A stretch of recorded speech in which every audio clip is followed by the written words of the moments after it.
आपलं शहर आता स्मार्ट होत आहे। मग तुम्ही कधी स्मार्ट होताय? स्मार्ट न्यूजचे यूट्यूब चॅनल सबस्क्राइब करा, स्मार्ट बना। नोटिफिकेशनसाठी बेल आइकॉन पर क्लिक करा। नमस्कार, मैं ओमकार अंगड़ी। स्मार्ट प्लस के आज के समाचार में आपका स्वागत। नजर सबसे पहले सुर्खियों पर। जगमगा उठा दीपोत्सव का उत्साह। डिफेंस एक्सपो में 1.53 लाख करोड़ रुपए के समझौते मंजूर।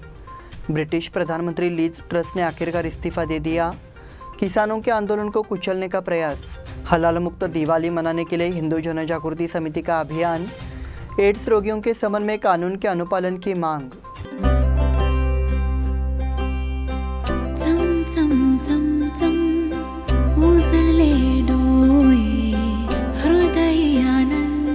BS Channabasappa and Sons, the Textile Mall at Tilakwadi, Belagavi.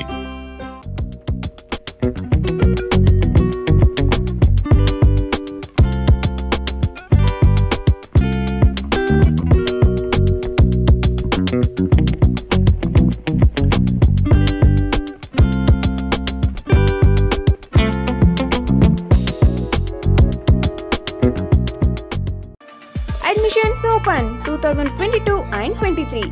Vijaya Institute of Physiotherapy, affiliated to Rajiv Gandhi University of Health Sciences, Government of Karnataka. Bachelor of Physiotherapy, BPT. Eligibility 12th or PUC second year science. Duration 4 years 6 months. And also installment facility available. Great job opportunities in India and abroad. Contact Dr. Prakash G. Patil, MBBS, Director of Vijaya Hospital, Ayodhya Nagar, Belagavi. Mobile number 90355111239, 8310240603, 8088415916 and 8088415917। अब समाचार विस्तार से। अंधकार से प्रकाश की ओर बढ़ने की प्रेरणा देने वाला दीपोत्सव शुक्रवार से शुरू हो गया है। शुक्रवार को वसुबारस और गो पूजन के साथ उत्सव की शुरुआत हुई। दिवाली के उत्साह से ही दुनिया जगमगाती है। रोशनी के पर्व को लेकर हर तरफ रोशनी से पूरा शहर उत्साह की रोशनी से जगमगा रहा है। दिवाली पर भोजन, कपड़े, विभिन्न वस्तुओं की खरीदारी में तेजी देखी गई है। देखा जा रहा है कि इस उत्साह के दौर की चमक अगले कुछ दिनों तक बनी रहेगी। महंगाई के संकट के बावजूद त्यौहार मनाने का जोश हर जगह दिखाई दे रहा है। दिवाली के अवसर पर कपड़े, आभूषण, मिठाई और विभिन्न खाद्य पदार्थों की भारी खरीदारी होती है। फराल उपभोक्ताओं द्वारा सबसे अधिक खरीदी जाने वाली वस्तु है, क्योंकि इस वर्ष दिवाली बड़े उत्साह के साथ मनाई जाने वाली है, लेकिन इस साल इसका स्वाद चखने के लिए ज़्यादा पैसे देने होंगे। डिफेंस एक्सपो में 1.53 लाख करोड़ के समझौते मंजूर। गुजरात के गांधीनगर में चल रहे डिफेंस एक्सपो में अब तक 1.53 लाख करोड़ रुपए के 451 ठेके दिए जा चुके हैं। इस मौके पर आयोजित कार्यक्रम में रक्षा मंत्री राजनाथ सिंह ने बताया कि सरकार ने 2025 तक रक्षा सामग्री के निर्यात को $5 अरब तक ले जाने का लक्ष्य रखा है। रक्षा सामग्री और सेवाओं की 12वीं प्रदर्शनी यहाँ महात्मा मंदिर केंद्र में आयोजित की गई। इसमें कई विदेशी कंपनियों ने हिस्सा लिया है। अब तक हजारों व्यापार प्रतिनिधियों ने प्रदर्शनी का दौरा किया है और लेन देन ने अब तक के सभी रिकॉर्ड तोड़ दिए हैं। रक्षा सचिव अजय कुमार ने कहा कि यह अब तक का सबसे सफल प्रदर्शन था। रक्षा मंत्री ने कहा कि निर्यात से ही देश में रक्षा उद्योग को वास्तविक बढ़ावा मिलेगा। उन्होंने कहा कि सरकार ने 2025 तक इस क्षेत्र में $22 अरब और इसमें से $5 अरब का कारोबार करने का लक्ष्य रखा है। उन्होंने अमेरिकी हथियार कंपनियों को उत्पादन के लिए भारत आने के लिए भी आमंत्रित किया। ब्रिटिश प्रधानमंत्री लीज ट्रस ने आखिरकार इस्तीफा दे दिया। आर्थिक मोर्चे पर अपनी विफलता के लिए आलोचना किए जाने के बाद ब्रिटिश प्रधानमंत्री लीज ट्रस ने आखिरकार इस्तीफा दे दिया है। हुजूर पार्टी में बढ़ते असंतोष के कारण उन पर इस्तीफा देने का दबाव बढ़ गया।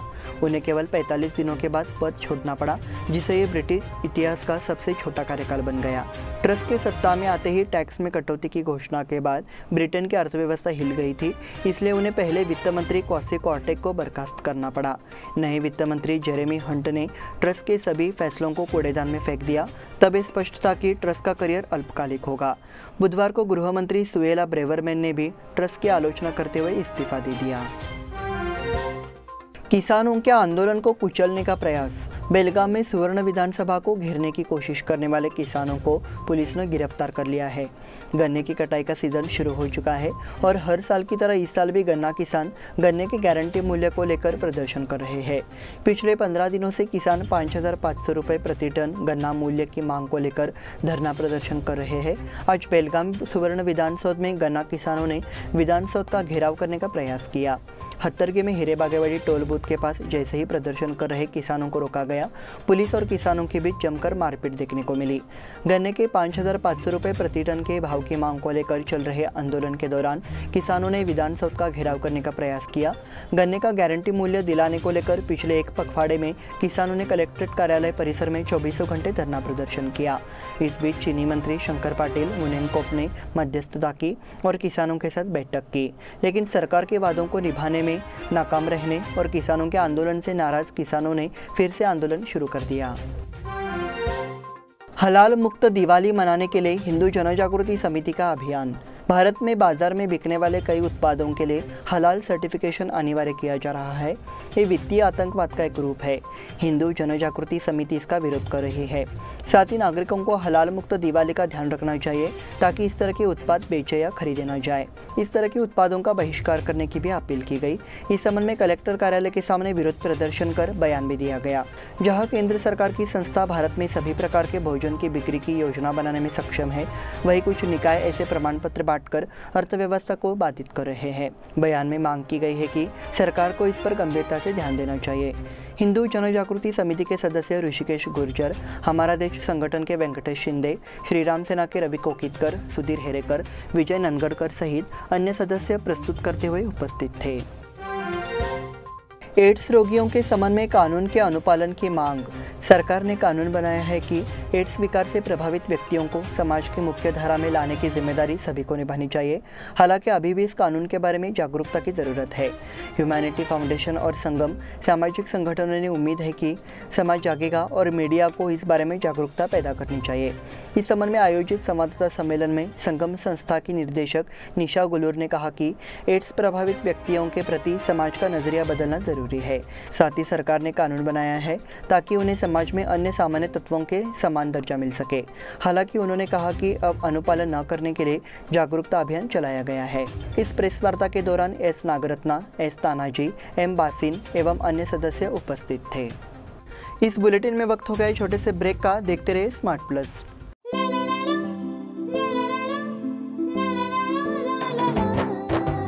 जले दीप अंगना में होगी रोशन दुनिया, पलकों तले छा जाए चांद तारों का साया।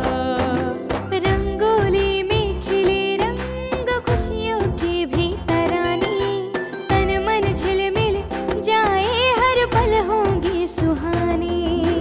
ये अटूट बंधन खिले हर आशियाना, रंग वस्त्रों का खजाना मन भाए आराधना। रंग वस्त्रों का खजाना मन भाए आराधना। आराधना मारुति गली बेलगाम। मन भाए आराधना। बेलगाम वासियों के पसंद में उतरा उड़ान बार एंड रेस्टोरेंट। सोशल डिस्टेंसिंग का ख्याल रखते हुए हमारा स्टाफ देता है बेहतरीन सर्विस का विश्वास।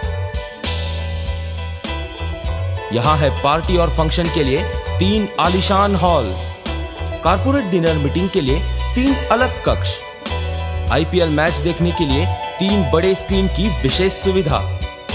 इसके साथ ही साफ सुथरा किचन जहां हमारा वेल क्वालिफाइड स्टाफ देता है क्वालिटी और हाइजीनिक फूड की गारंटी। तो फिर खाने की हो बात तो आना परिवार के साथ। उड़ान बार एंड रेस्टोरेंट, लिंगराज कॉलेज के पास, बेलगावी। फोन 0831 2435 777। ब्रेक के बाद फिर से आपका स्वागत। बढ़ते हैं अगले समाचार की ओर। यहाँ की कर्नाटक लॉ सोसाइटी द्वारा संचालित गोगटे इंस्टीट्यूट ऑफ टेक्नोलॉजी में सिविल विभाग का स्नातक समारोह हाल ही में आयोजित किया गया था। इस अवसर पर सिविल इंजीनियरिंग कोर्स करने वाले छात्रों को स्नातक प्रमाण पत्र वितरित किए गए। कार्यक्रम में बतौर अतिथि इंजीनियर और उद्यमी किरण बापट शामिल हुए। उन्होंने छात्रों को समाज के लिए अपनी शिक्षा का उचित उपयोग करने के लिए निर्देशित किया। कार्यक्रम की अध्यक्षता प्राचार्य डॉक्टर जयंत कित्तूर थे। उन्होंने छात्रों को मार्गदर्शन किया। नागरिक विभाग के प्रमुख डॉक्टर वैभव आर चाटे ने उपस्थित लोगों का स्वागत किया। कार्यक्रम में स्नातक, छात्र छात्राएं और उनके अभिभावक भी शामिल हुए। चंदगढ़ तालुका मराठी शिक्षक संघ ने वंचितों के साथ मनाई दिवाली। दीपावली दीपों का पर्व है जो अंधकार को दूर भगाता है। दीपावली खुशियों का त्यौहार है। इसी तरह की खुशी चंदगढ़ मराठी शिक्षक संघ की ओर से पाटने फाटा के कबाड़ जमा करने वाले समुदाय के साथ साझा की गई है। मराठी शिक्षक संघ ने इस साल की दिवाली पाटने फाटा के परिवार के साथ मनाई, जिन्होंने स्क्रैप में अपने जीवन की दिवाली मनाई। उन्होंने यहाँ के परिवार को नाश्ता और साड़ी देकर उनकी खुशी दोगुनी कर दी। बच्चों को चॉकलेट और बिस्किट बांटे गए। एक परिवार जो हर सुबह उठता है और कबाड़ इकट्ठा करता है, आज एक अलग अनुभव था। वंचितों के साथ दीपावली की खुशी का मजा ही कुछ और है। एक सभ्य समाज को उन्हें मनुष्य के रूप में देखना चाहिए। ये बयान मराठी शिक्षक संघ के अध्यक्ष रवि पाटिल ने दिया। इस मौके पर मराठी शिक्षक संघ के महादेव शिवंगेकर ने अपने विचार रखे। Sanjay Sable, HR Pauskar, VL Sutar, SM Patil, Kamlesh Karnik, Rajendra शिवंगेकर, RM Patil, BN Patil, Bajrang Patil ने वंचितों की दिवाली खुशी में भाग लिया। अब रेलवे के लिए किसानों पर भूमि अधिग्रहण का संकट। बेलगाम धारवाड़ 73 किलोमीटर है। गरलगुंजी और नंदीहल्ली गांवों के किसानों ने सुनवाई जारी रहने के दौरान कर्नाटक औद्योगिक क्षेत्र विकास बोर्ड के माध्यम से किसानों को भूमि अधिग्रहण के लिए नोटिस जारी किया गया है और आपत्ति दर्ज करने के लिए 30 दिन का समय दिया गया है। उपजाऊ जमीन के लिए बेलगाम धारवाड़ रेलवे लाइन पर किसानों ने आपत्ति जताई। कर्नाटक उद्योग विकास बोर्ड ने इस संबंध में एक बार फिर आपत्ति दर्ज कराने का नोटिस जारी किया है। KIADB धारवाड़ के विशेष भूमि अधिग्रहण अधिकारी की ओर से लता अरुण सावंत को नोटिस जारी किया गया है।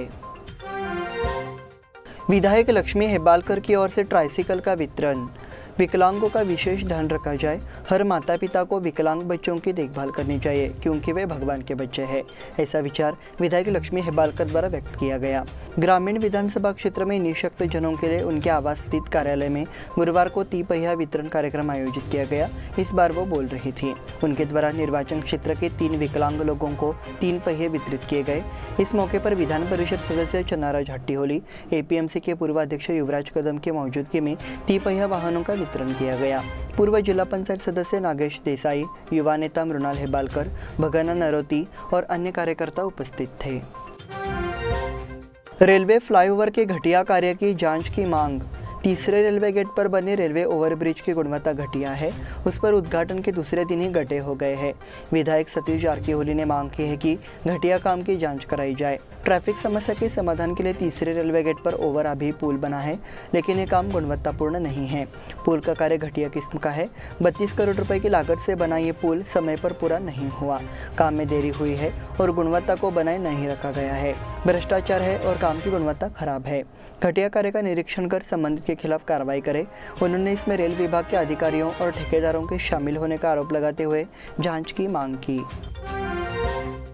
उजगांव साहित्य सम्मेलन 22 जनवरी को होगा। उजगांव मराठी साहित्य अकादमी द्वारा आयोजित 22वां मराठी साहित्य सम्मेलन रविवार 22 जनवरी 2023 को आयोजित करने का निर्णय लिया गया।